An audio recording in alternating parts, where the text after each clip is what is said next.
Hey everybody, welcome back. It has been a long time. I was just talking to Maddie about that. It's been a long time since we've jumped on here and done a live, but since we've got some new services and some new options, we wanted to talk to you guys a little bit about it. And the big topic that we're going to be talking about today is separation anxiety.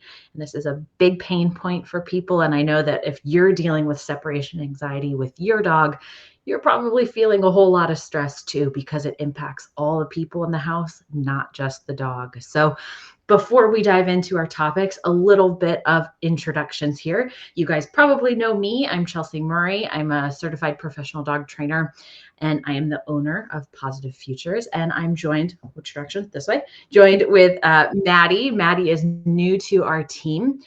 Maddie, do you want to give yourself a little introduction?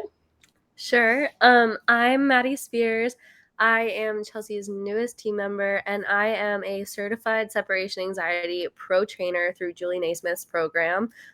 So everything separation anxiety is my specialty, and that's the important part.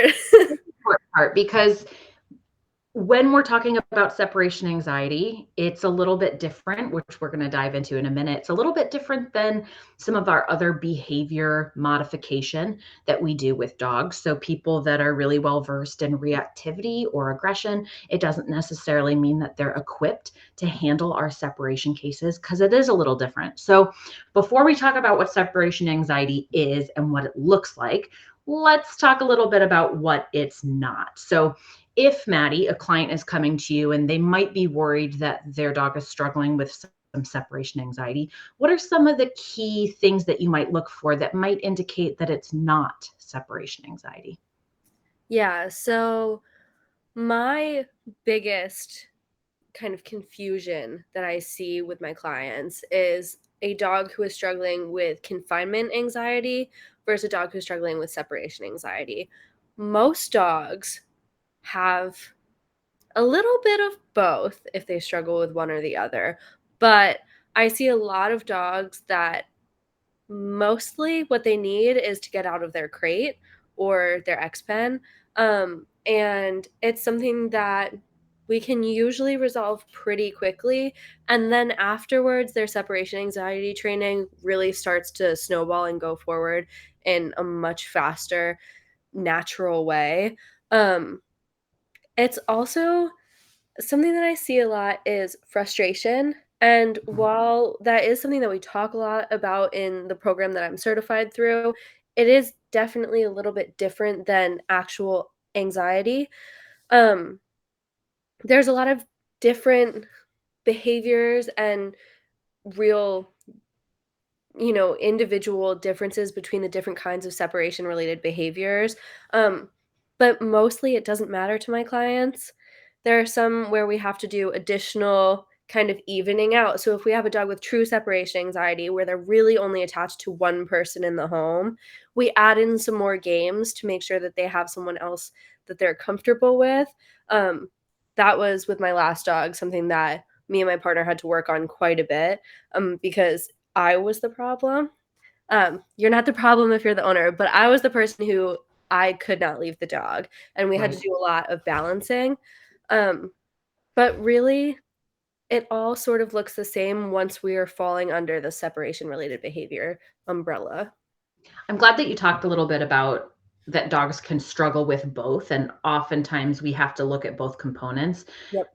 Getting dogs out of crates and out of X pens can often be a small piece of that training program. I do think we want to mention that if you think your dog is struggling with separation stress and confinement stress, that type of process should be guided by a pro. We don't want to just Yes. immediately get rid of an X pen, because what we can see quite a bit with our separation related behaviors is destruction of the home, Yeah. and self-harm type behavior because the dog is trying to escape and trying to get out. So we certainly don't want your dog ingesting something that they, shouldn't, both because that's expensive and detrimental to your home, but also because that's really dangerous for the dog. So Yeah. I do think, though, that while we can see problem behaviors like this erupt with inappropriate chewing, and scratching at doors, it's important to note that confining them can often be a bigger problem then, right? That can almost increase the emotions that they're feeling.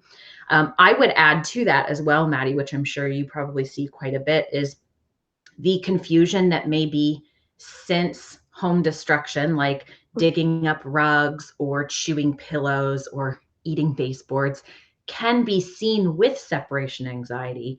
Just because your dog is doing them does not mean they have separation anxiety. I Yes. think sometimes if somebody is maybe a new dog owner, or maybe they're new to a breed and the breed might have some really high drive or high arousal based behaviors is kind of a norm for them. It's possible sometimes that we're not adequately meeting our dog's needs with exercise and enrichment. And so sometimes we can see a bump in those behaviors if needs are not being met before we leave the home. Yeah, for sure. I think it's something I see online a lot, particularly with huskies, which are a breed that is pretty prone to separation anxiety. But oftentimes I wonder exactly what the cause is behind these viral videos of dogs that have like pulled all the stuffing out of couches and have done all of that. And I wonder, is that the only thing that they had to do that day? Or were they really truly having a panic attack, which is what separation anxiety is. So I do feel like a lot of my job is helping people determine exactly what behavior is coming from what emotion and what we can do about it. Because some dogs are truly bored at home and just have an opportunity to shred the couch or eat your shoes. Um, some dogs might just wanna scratch at your door, and you're finally not there to tell them not to.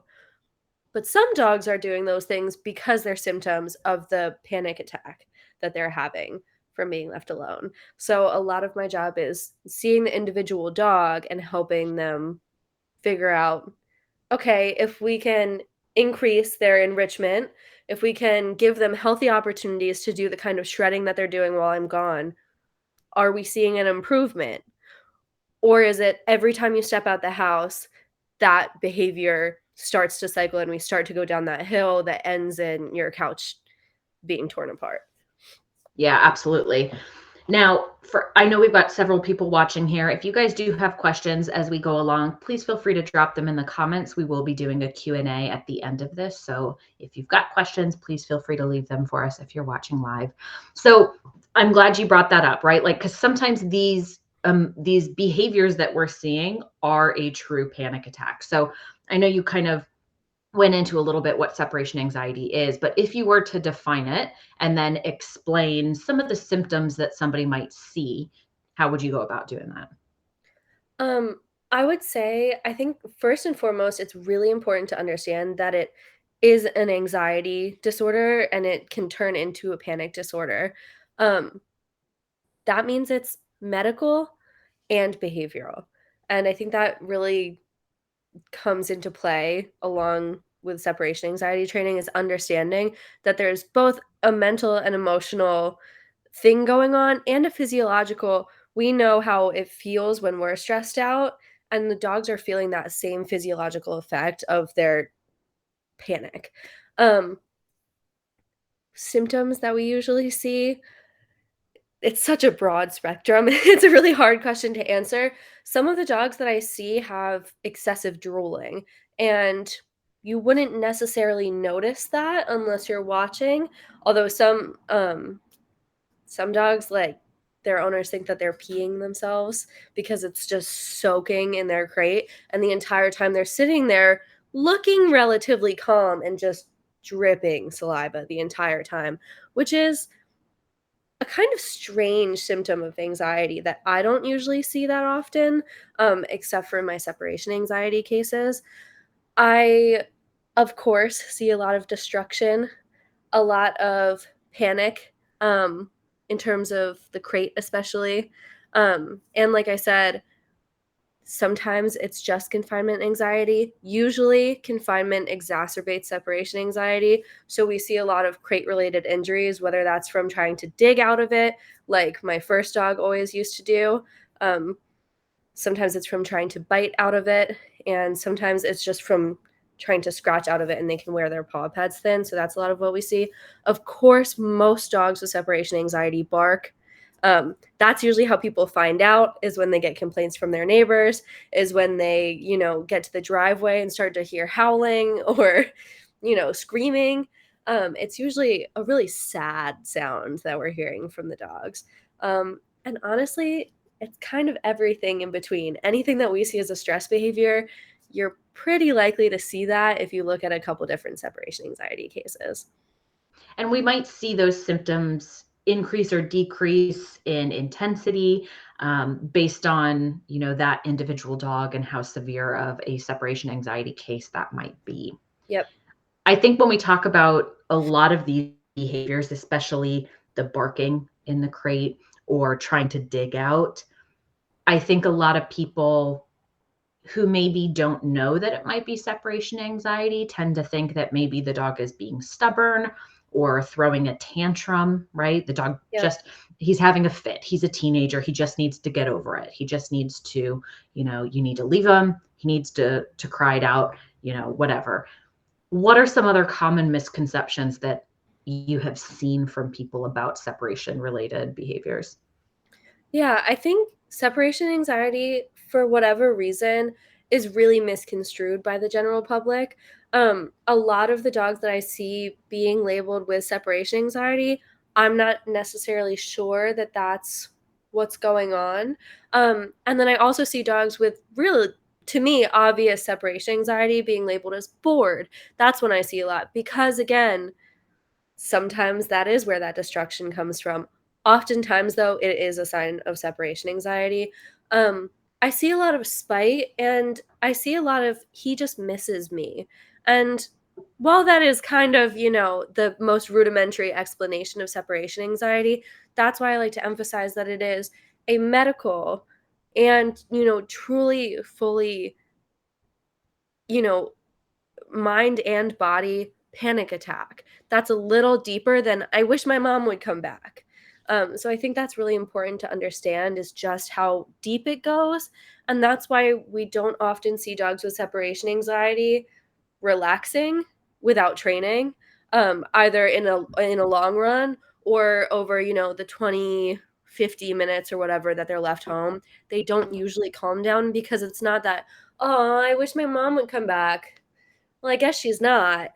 It goes much deeper than that, which is why it usually, unfortunately, tends to get worse over time. So let's talk a little bit about that training, because as we mentioned at the start of this, it does look a little bit different than our other behavior modification. And we're talking about maybe getting a dog to stop barking through the window because they're reactive. Or if we have a dog on leash that barks and lunges, right? That's reactive behavior. And generally, we're using a lot of food in situations like that. And we're using a lot of management to kind of keep space to prevent the dog from having this reaction. And there's some similarities with that being the case in preventing rehearsal, but we're not usually using food, if at all, in our separation anxiety work. So talk to us a little bit about some of those differences between, what our standardized BMOD for reactivity and then what we might see for separation anxiety. Yeah, so separation anxiety training is definitely really unique. It is something that takes a full effort. You really truly can't just kind of slack off on it for that long, or else you'll see really immediate effects. And when we have a dog who's reactive to other dogs, per se, we can just kind of avoid other dogs if we don't feel like training. For most people, it's a lot harder to just avoid, leaving your dog alone. So we do a lot of really consistent work. We do a lot of short sessions, and we train multiple times a day. And you record all of that with your trainer, rather than we might touch base between sessions once or twice. And I want you to have my feedback and we'll check in a little bit. But like you said, we don't use food. That's a really big difference for me. I use food in every other kind of training that I do, or at least rewards and reinforcement. Looking for almost apathy is definitely unique. I usually want dogs to be really excited to train, when we do separation anxiety training, I don't want your dog to know that we're training. So when we start with a dog, we cut out all of the cues, or at least try our best to, that shows them that we're doing a separation anxiety training session. So we try and make it as cool, calm, and collected and quick as we can, where we're not tipping the dog off to, hey, I need your attention on me. I need you to focus. We're going to work on this together. We're not doing any of that in separation anxiety training. So that's definitely unique for me. And it's a weird adjustment for people who have done training with their dogs before to move to, we're just going to walk out the door without them. We also have to pay so much attention to our dogs while we're training. And obviously, we should be doing that all of the time. But we go back and watch what our dogs are doing while we're not there, which is definitely unique. And we will break it down tiny, tiny, tiny, tiny piece by tiny, tiny, tiny, tiny piece. So we are really practicing our knowledge of our dogs when we're separation anxiety training, which I do feel like that's a little bit different from regular training because we're not working together at the same time as them. We're going back and we're watching how they reacted to what we did, and we're putting the work in on our own to understand how we can do better by them the next time. Yeah, I think those are some really good key differences. And I love that you brought up that we're looking for like apathy or the dog like not caring, because you're right, that's so different and it almost feels wrong. Like as a Yeah. trainer that has done so much training where I want an eager learner, an excited learner, a dog that's engaged and like, yes, let's do the thing, right? And the second I see them like, oh, I'm not really into this, like Yeah. normal training would be like, oh, we're okay, we'll take a break. Not a big deal, right? Like Yep. I want only happy emotions to be associated with all these behaviors I'm teaching. And it's so different with our separation work. Yeah, and we're Now, shooting like right down that middle. We're yeah, looking, yeah. we don't want stress signs, but we also don't really want our dog to be interested in what we're doing either. And it is definitely a tough middle to shoot for, especially if you do have all this experience and our own learning histories. That's what we're looking for, and that's what we've always been reinforced by is our dogs being so excited to engage with us. And now we're asking for the complete opposite, and it does feel a little wrong. Even for me, like we're just not looking for anything. And it takes, I think that's one of the reasons too that it takes such careful training of the trainer because you are Yeah. looking for such subtlety. And while as trainers and reward-based trainers, we are trained to be observant and we are trained to really pull things apart so that we can take just the smallest little incremental steps towards improvement, right? To make sure that everybody's successful along the way. But I'm also really happy that you brought up that there are skills that the human needs to learn as well, because it is a big learning curve since the Yep. training style is a little different. So even I find that even people that do have a big, we'll say, learning bank of other behaviors might still not know how to tackle something like separation anxiety because of that. Yeah, I definitely agree. And I think it's really interesting because a lot of the people who I have been seeing with dogs with separation anxiety, they're so observant of their dogs already. And one thing that kind of breaks my heart that I see a lot, people intuitively start to manage the problem. And if you haven't had a dog with separation anxiety before, you might not know what I'm talking about. And if you had, I think everyone knows someone starts to stay home with dog as much as possible. That is just intuitively the first thing to do. But to a lot of people, I don't know why, honestly, I don't, but they feel like that is the wrong thing to do, and I have a lot of people saying, "I know this isn't the right thing to do, but, we just haven't left him alone in months." And I say, "Awesome, great, that's exactly what we're aiming for." And I think that's really funny because usually people are confident maybe that they're doing the right things and they're going down the right path, but this is such a huge first step, and I don't think I've ever had a client say, I haven't left him alone, so we're in a good place. They go, "I'm so sorry. I haven't left him alone." And I wanna say, "No, don't be sorry. You did what you thought was best. I don't know if you did your research. I don't know if it was just instinctual to you, but I'm so glad. because let's get the ball rolling. And so that's another thing too. Most training doesn't impact your entire life. Your boss isn't going to care about most training. Your neighbors, they might be a little annoyed with your dog when you're on a walk.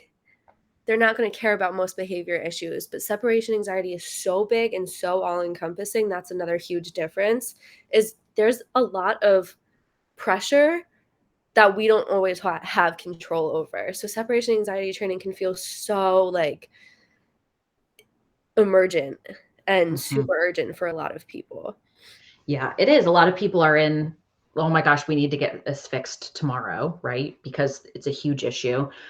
I love that you brought up that this idea of not leaving the dog alone, right? And a lot of people feel like maybe they're encouraging the problem, right? Because they're not Yeah. making the dog stay alone and learn to be confident. But part of separation training is actually preventing the problem. And Yeah. so if your dog can't be alone at all because they panic, then part of the solution for now, Oh not no. forever, but for now is to not leave them alone, right? To Yep. to not put them in a situation where they are panicking.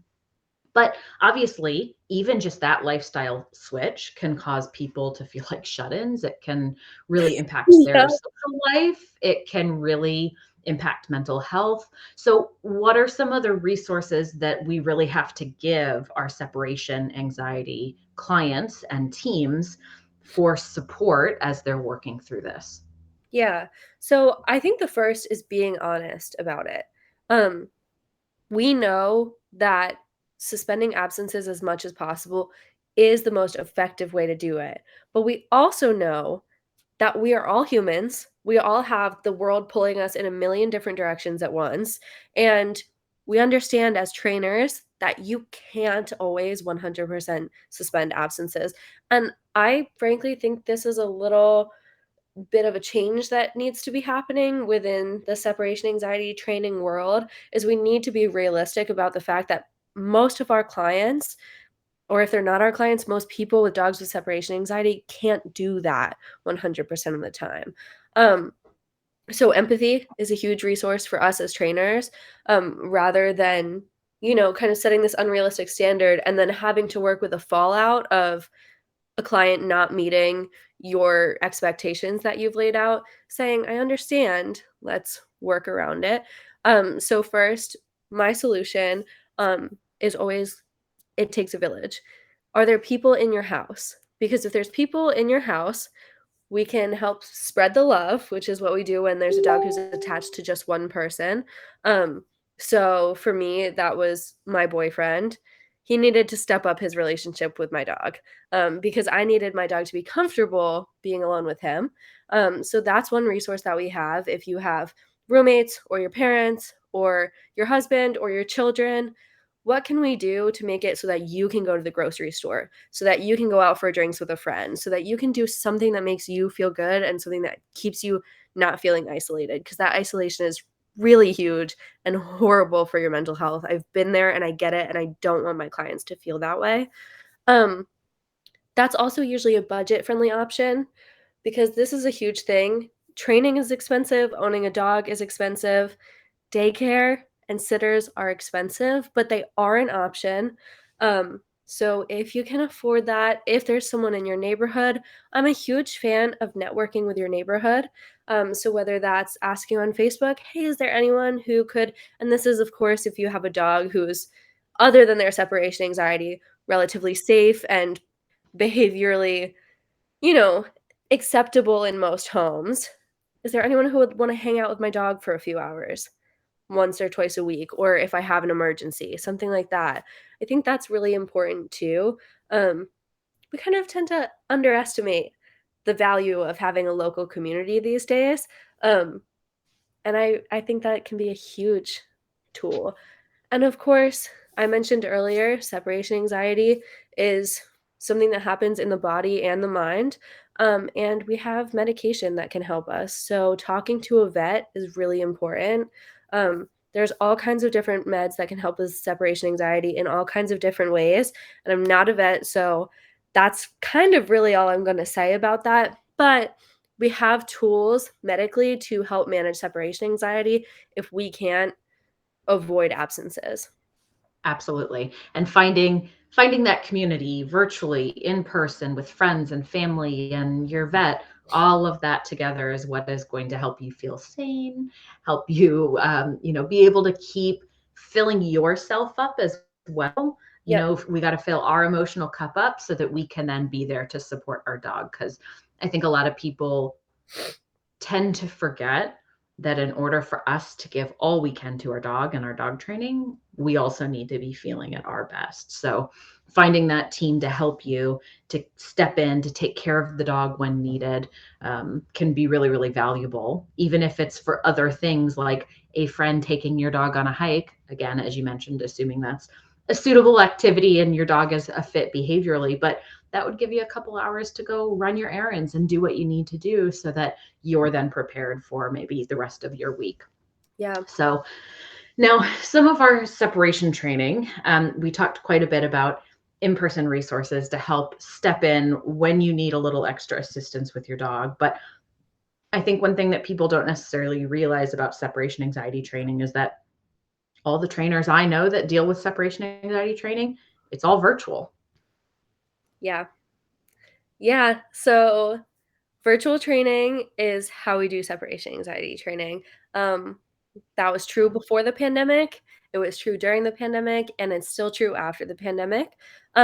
Certified separation anxiety trainers from both of the organizations that certify trainers for this specific issue teach their trainers to work virtually, and there's so many reasons for that.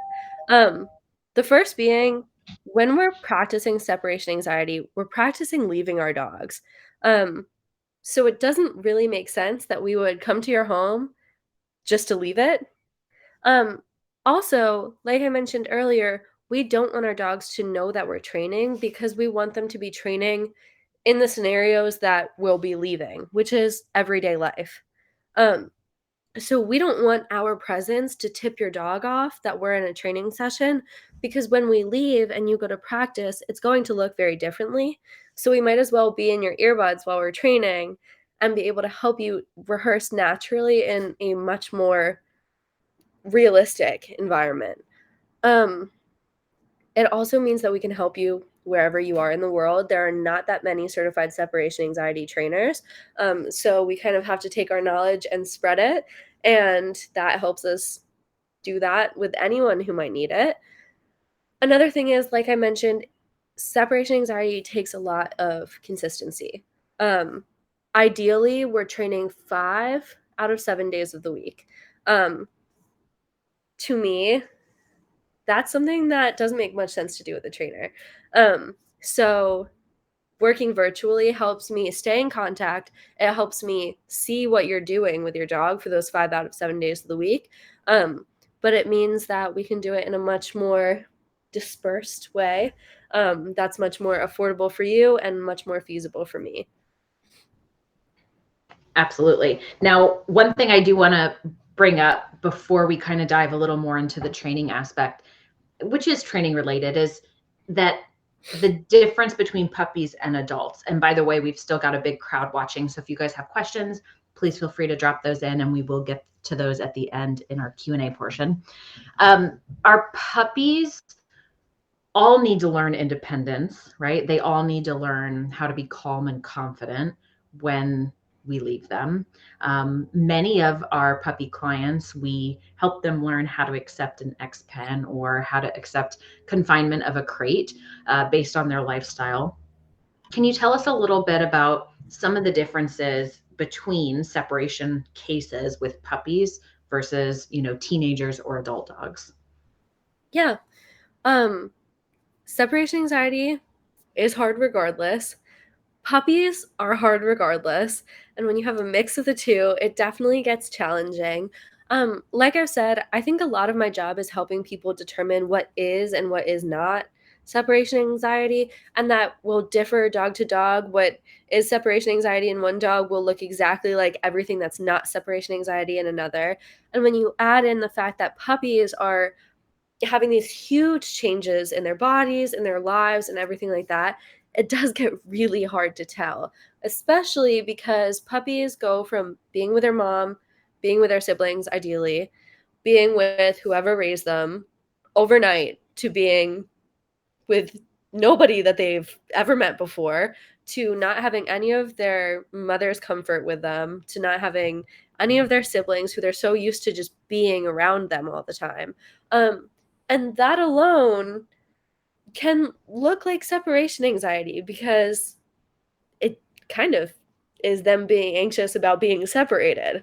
But that obviously doesn't necessarily mean they have separation anxiety. Um, so I think one thing that's really important is crate training very carefully with your puppies, very slowly, so that we aren't having to determine, does your dog hate the crate or do they hate being alone? Because if we can say, well, I've been very gentle, I haven't not pushed over a threshold, he has no reason to be upset with the crate, it doesn't mean that they will love the crate necessarily, but it does help us determine he's not crying in the crate all night because he hates it. He's crying in the crate all night because where are you? Um, I think that really helps. I think also there's not much of a difference in the urgency of separation anxiety training between puppies and dogs, other than puppies are still so young and malleable, and we, of course, want to get help as soon as we can so that they aren't forming these lifelong habits. But like I keep reiterating, separation anxiety is anxiety. It is true medical whole body anxiety, and it's not fun.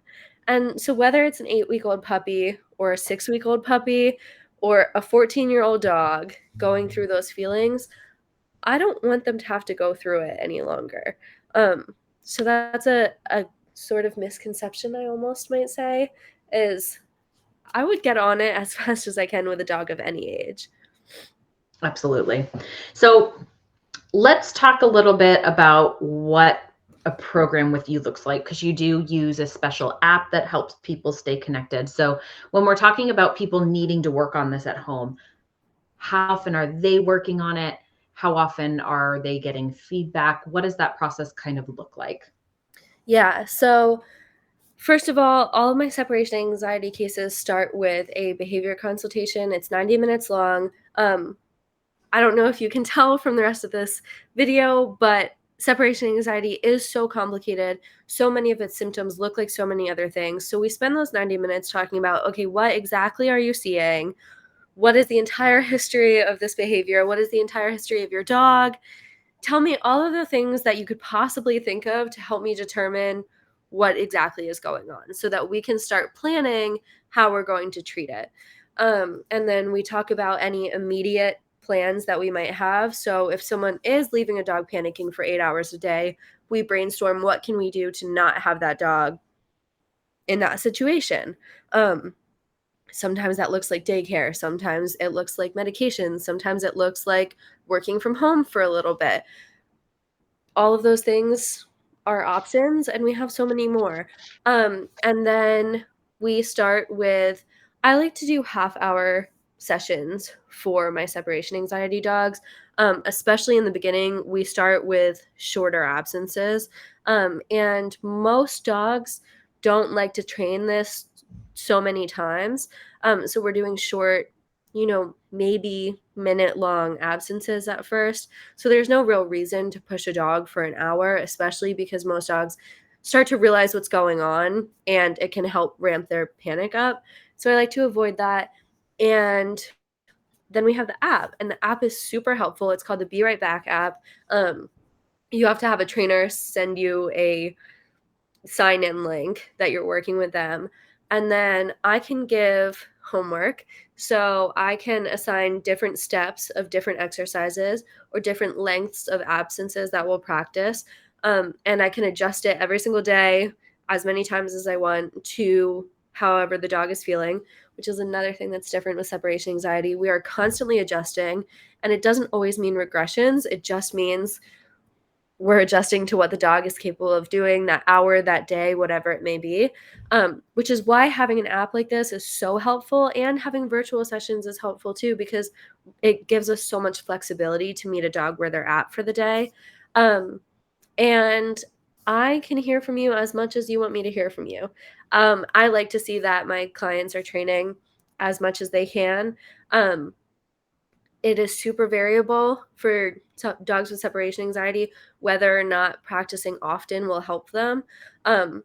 My severe separation anxiety dog couldn't do that many sessions in a day. So as eager as I was to help him, I would try and cram in 8 sessions in a day, and it would get worse progressively because he would start to catch on and go, "Oh, mom, this is when you're gone, and I don't like this." And when we went back down to just 2 or 3 sessions a day, that's when we really started to see progress. So the point of the app is that I can help you make these adjustments in real time, and that you're not accidentally practicing panic with your dog between sessions.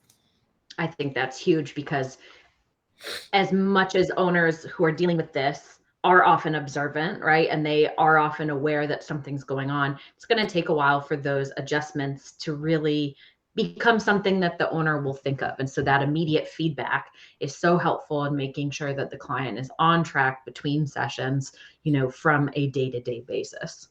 Yep. Yeah, So, it is so important. yeah. So for everyone listening, I just want to let you guys know we are going to jump into our Q&A session now. So keep dropping those into the comments box. I do want to let you know, because we decided to do this live, I did decide to give everyone who is listening a discount option. So if you do want to go ahead and sign up for a behavior consultation, we are going to give you guys 15% off. And I will say, we really don't ever do discounts, maybe once a year on Black Friday. So this is a really good deal to help you figure out, is this, a big issue? Do I need a package? Are there some quick fixes that, hey, maybe this works and, it's a little bit of frustration. So Maddie can help you figure all of that out through that 90-minute session. If you do sign up, I did include a link in the show description here. So at registration, you can actually sign yourself up on her calendar on a time that works for you. And at checkout, you can use the discount code FBLive15 for our Facebook Live 15% off for you guys.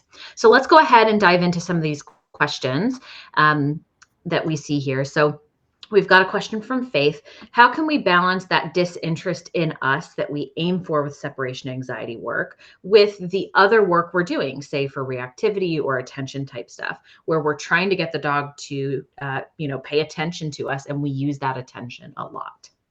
Yeah, that's a really great question. Part of it is the setups.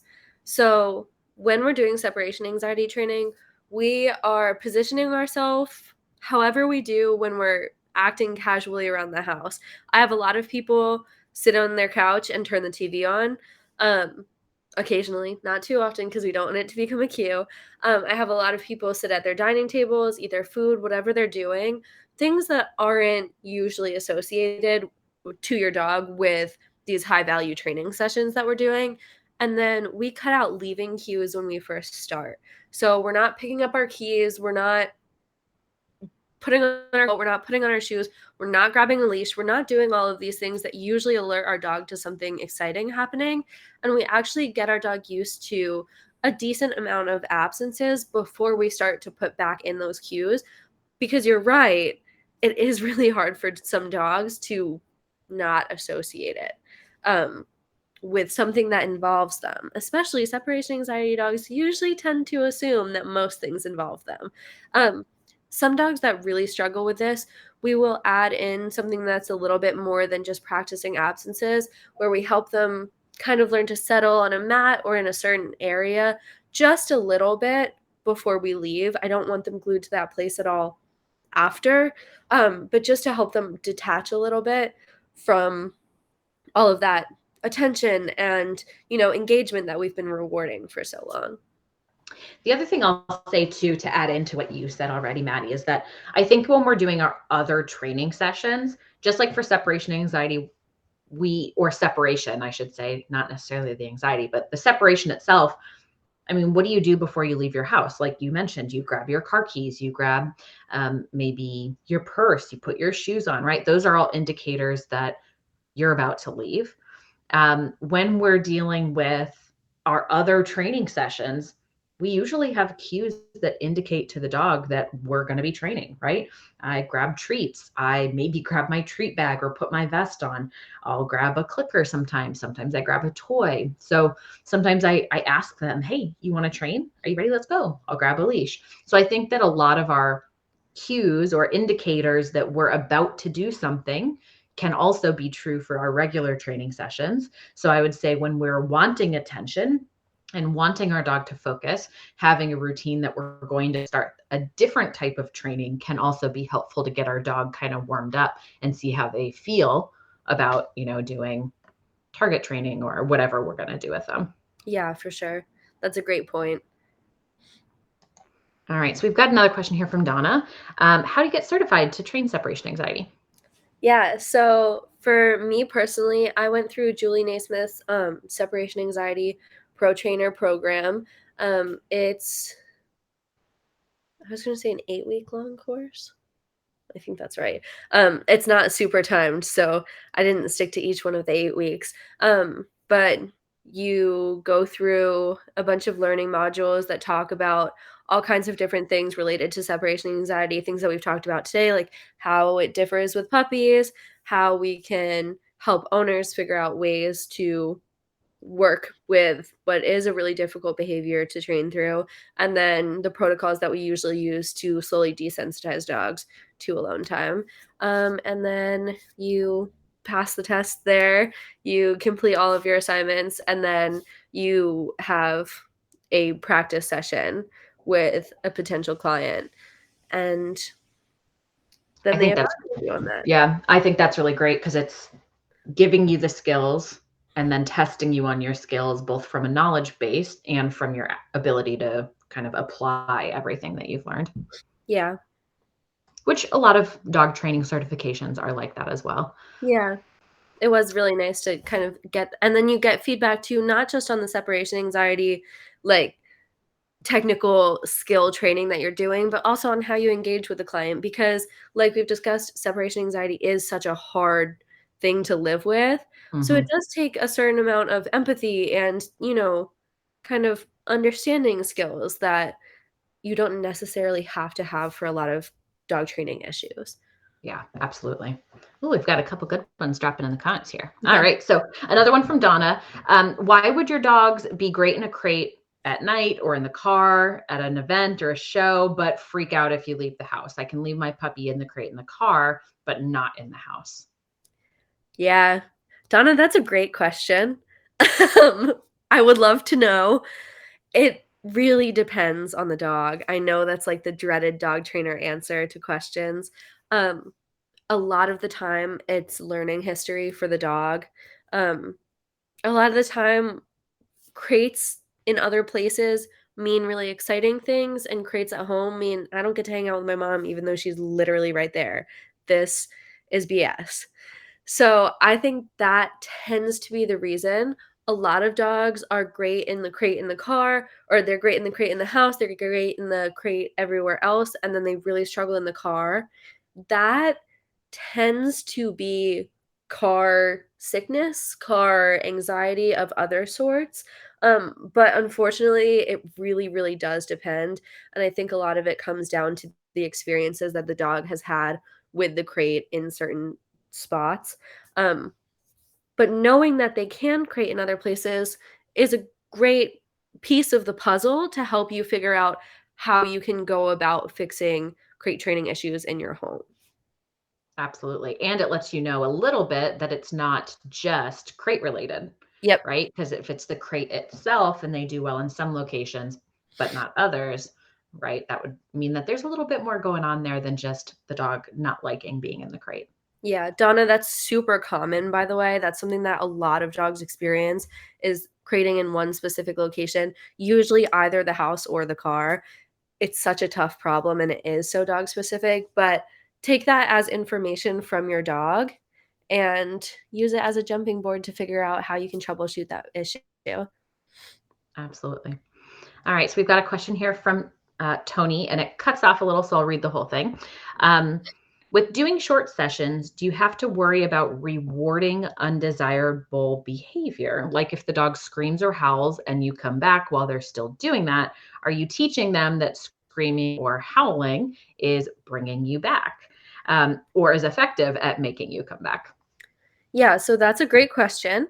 There are two main components to that answer. The first is that it's my job to limit the amount that your dog is able to perform undesirable behaviors because those undesirable behaviors are usually symptoms of that anxiety peaking up. So, my main job is to help you leave your dog alone for short enough absences that they're not experiencing that anxiety and coming back before we get into that anxiety. So that's my goal. Of course, life happens. We don't always get away with leaving without any form of anxiety. So we are careful about that. Variability is huge when we're doing separation anxiety training. One, because we want our dog to be able to be okay being left alone at all kinds of different times with all kinds of different things going on, but also because it helps make training a little less predictable. We're really trying to not cue the dog off or build those associations in either direction, negative or positive, with really anything, which is so different than most other kinds of training. And I'll also say it's really hard to reinforce an emotion. And because, well, it's actually impossible, it's just not something that we can do. And because these are symptoms of really physiologically emotional panic, I don't worry too much about reinforcing it, but I don't want the dog to think that barking is associated with me coming back or whatever that behavior may be. I'm really glad that you reiterated that when we're dealing with separation anxiety, the barking is not just a behavior. It's not a nuisance behavior. It's not an attention seeking behavior.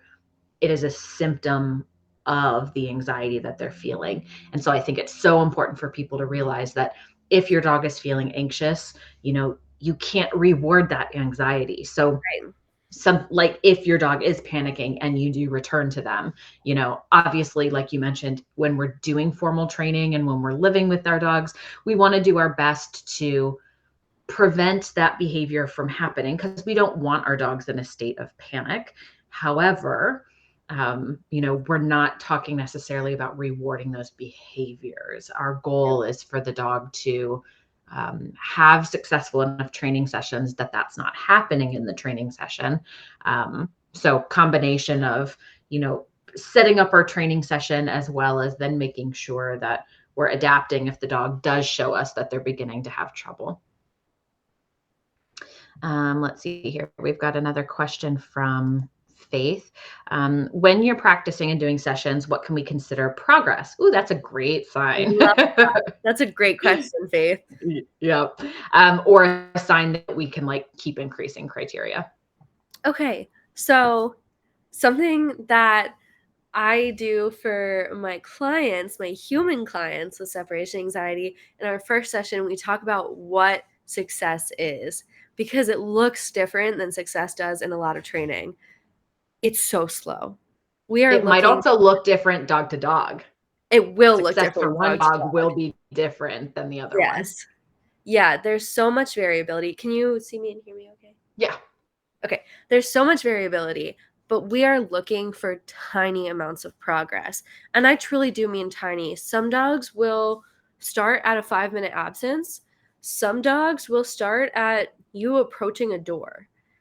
We're talking all kinds of a spectrum here. But what I look for in success and progress is the dog taking whatever this next step is that I'm doing, whether it's increasing another minute onto an already existing absence time that they're comfortable with, or whether it's I take one more step towards a door that I'm practicing going out of, and them being okay with it, them being truly apathetic. And this is where separation anxiety gets hard, and it is really helpful to have a professional on board. Dogs look all kinds of different ways when they're stressed out. and I see this coming back in a next question maybe, a lot of stressed out dogs will lay there quietly looking like what you might assume is a happy, calm dog. I, as a professional who sees this consistently, might see that as a really apprehensive dog, a dog who's really, really nervous about the situation. But what I'm looking for as the trainer is apathy to whatever your next step is. A sign that you can keep increasing your criteria is consistent apathy at that step. I hope that makes sense. Yeah.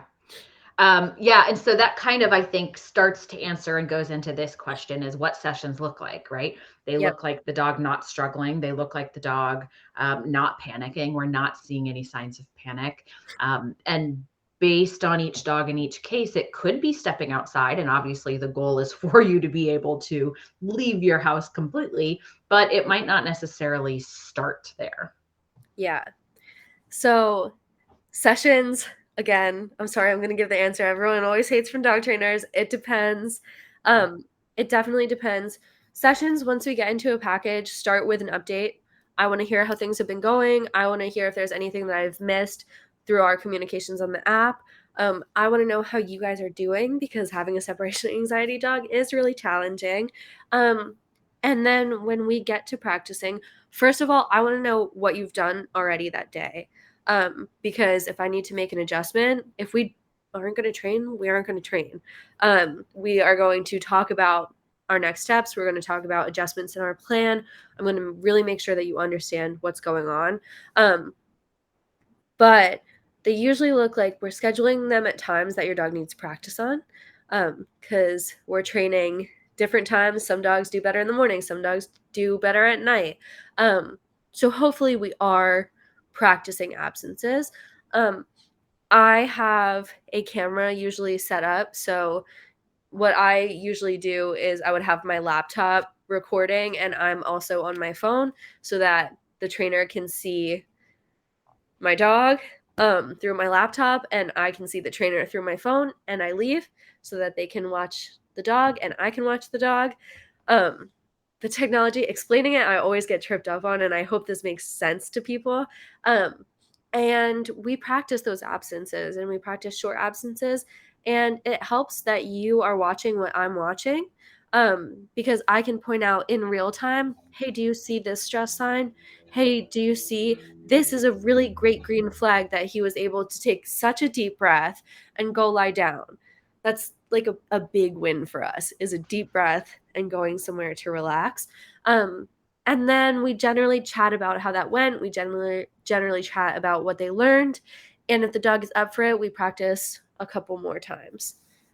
Yeah, I think that's great that you and the client can watch the dog together, because I do think it starts to give the client insight as to what you're seeing and looking for, and then what to do in the moment. Like Yeah. if the dog begins to escalate faster or differently than you both expected, you can point that out. They can then learn what that looks like, even those small signals, and then learn what to do in the moment. Yeah, it's definitely really helpful to have everyone on board with the body language, and practicing in real time does help because, Mm-hmm. like you pointed out, those decision-making skills of, oh, I really need to go back, or maybe I can push it for one more minute and just see if he just needs to express himself and then go lie down. Yeah. So this next one, it's complicated, and the answer is going to be complicated, but I do think it's important to discuss, because sometimes that panic starts before we even walk out the door, right? And that's because the dog knows what's coming, right? Dogs are really good at predicting patterns, They're so especially smart. patterns they've rehearsed, right? Yeah, so they totally know that the only time I grab my car keys is when I'm going to go to my car, and that means I'm leaving them. And so a lot of these cues it's very common, Corinne, for us to see in our separation anxiety dogs that usually the separation anxiety begins before we even walk out the door. But what if that dog is able to self-soothe? What if we see the dog relax or appear to relax after we've walked out? Yeah, that's where this question gets really complicated. Um, I think everything that you said was super important. I like that you use the word self-soothe just now, because that is something that we're aiming to give our dog the tools to do, is not just be completely okay with our absences, but be able to really think through the fear that they're feeling and take those deep breaths and do those moments. And if you have to do a lap, do a lap. If you have to do a little zoomy, do a little zoomy. Do whatever you need to do that makes you feel comfortable and allows you to go chill out. But like you said, oftentimes that panic does start. And like I mentioned earlier, panic looks very different for every dog. So I do see a lot of dogs that, okay, he usually is like freaking out for 20 minutes and then he's fine. But that dog that's fine lying there is drooling like he's a zombie or something like that. Sometimes they really are fine. But personally, I believe that if you're seeing a dog panicking in a pattern that's recognizable, it's worth working through, because I panic in recognizable patterns, and it's not fun then either. It's not fun just because it's predictable, and it's also not fun just because it goes away faster than another dog's does. So I'm not sure. It depends on the dog whether or not that's true separation anxiety. Um, People get really nitpicky about that definition, but to me, I would at least consider it something worth working through. I think two things I'll add to that Yeah. is the idea that what sometimes is true stress and anxiety doesn't always look like stress or anxiety. You know, I think one thing that comes to mind often when we talk about that or mention that is zoomies, right? A lot of people think that, oh, I was on a walk with my dog and all of a sudden my dog's doing zoomies. He must be having a great time or he's really wild, right? And that's something that is actually usually stress related unless we're Yep. seeing it in play. I've also seen a lot of dogs that are still really stressed, but if I looked at them and didn't know what I was looking at, they'd be still, right? They might not be moving around a lot. But just because they're not shredding my door anymore does not necessarily mean that they're not experiencing anxiety. So it really can look different. And even though they might look relaxed, doesn't necessarily mean they are. The other thing that I'll add is that while the dog, like let's say the dog is self-soothing, right? And is able to go relax after a momentary panic, it doesn't necessarily mean that it'll always stay that way, Yep. right? Especially if a dog is feeling really big emotions of, you know, when the human is leaving, we can often see our behavioral problems increase in intensity when they're not addressed, period, and when they're not addressed appropriately. So I agree that something like that, I'd want to know more. And it doesn't necessarily mean that as extensive of work needs to be done as some other cases, but it's always worth going, okay, let's see what's really going on here and see if it is something where, you know, it's a quick, easy fix, or, hey, is this dog masking? You know, physically they look okay, but there's a lot more going on than that. Yeah, I think that's such an important point to bring up with separation anxiety, the kind of practicing panic almost.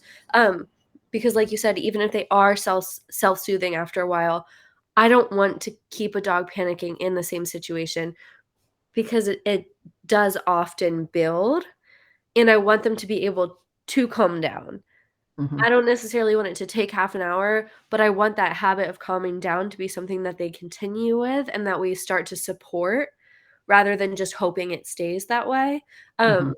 and unfortunately, separation anxiety, because it is true, panic and anxiety, it is often something that if we leave dogs to rehearse it over and over and over again, it often does not get better. Yeah. So that's a really great point. Yeah. Well, we're going to do one more tip here, Maddie. So while I'm talking into the universe, be thinking about that one last tip that you might give any of our listeners or viewers that are struggling with these behaviors.